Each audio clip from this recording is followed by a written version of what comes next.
আসসালামু আলাইকুম প্রিয় সবুজ প্রেমী ভাই বোনেরা, ইদানিং সব সময় দেখতে পারতেছেন যে আম গাছ নিয়েই সব সময় কাজ করতেছি, কারণ আমের মৌসুমটা চলে যাইতেছে। এই জন্য আমের কাজটা একটু বেশি বেশি করতেছি। আম গাছগুলো যদি গ্রাফটিং আওতায় এই মুহূর্তে নিয়ে না নিই তাহলে কিন্তু সময় একদম সংকীর্ণ, যে কারণে কাজগুলো কইরা নিতেছি খুব দ্রুত। ভিডিওগুলো আপনাদের সামনে বেশি বেশি আপলোড করতেছি আমের। এই জন্য আপনারা মন্তব্য করবেন না, কারণ সময়টা একেবারে কাছাকাছি, আর মাত্র 1 মাস আছে, কিন্তু হাতে তো কাজ বেশি, কাজগুলো সমাধান করতেই হইব।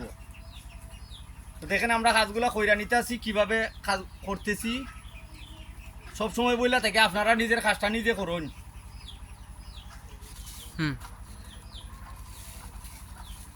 কাজটিতে 2টি সাইন বসাইলাম, দেখেন সারাডের কিন্তু গ্রোথ খুবই ভালো, যে কারণে এটার মধ্যে আমি 2টি সাইন বসাই দিছি।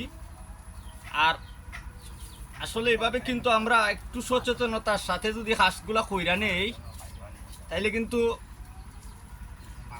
খুবই ভালো হয়। দেশি একটা সারার যদি আমের সারা থাকে কতদিন অপেক্ষা করবা। এই যে লাগাইলাম 2টি ডাল, ইনশাল্লাহ আল্লাহর যদি হুকুম হয় আর সাকসেস হয় তা আগামী বছরই আম চলে আসবে। ভালো থাকবেন, খুদা হাফেজ।